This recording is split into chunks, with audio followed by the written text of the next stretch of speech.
Et depuis Corbière en Provence, peut-être que le chef de l'État va apercevoir le projet ITER, superbe à Saint-Paul-les-Durance, et ITER qui continue son chemin et ses convois qui rythment la vie de notre autoroute A51. Dans la nuit de mercredi à jeudi, un nouvel élément a été livré. C'est en quelque sorte le cœur du tokamak, la machine qui vise à reproduire et exploiter l'énergie de la fusion.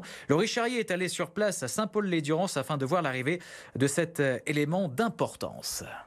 Les derniers mètres sont les plus délicats et ce n'est pas l'entreprise chargée des différents convois d'ITER qui dira le contraire. Arrivé dans la nuit, ce nouvel élément nécessaire au fonctionnement du tokamak n'est pourtant pas des plus compliqués à transporter. Compact et relativement léger en comparaison d'autres pièces avec seulement 120 tonnes, son déplacement n'en requiert pas moins une précision millimétrée car cet élément est littéralement central. C'est un élément capital dans le sens où c'est lui qui va permettre de transférer l'énergie, qui va permettre de chauffer le plasma du futur cœur du réacteur d'ITER. Acheminé depuis les États-Unis jusqu'à Saint-Paul-les-Durance, cet élément est la première des 6 parties qui vont composer l'aimant le plus puissant du monde.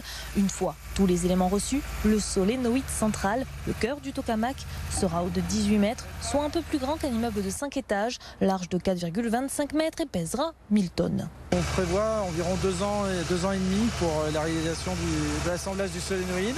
Ça va être directement transféré au centre de la machine.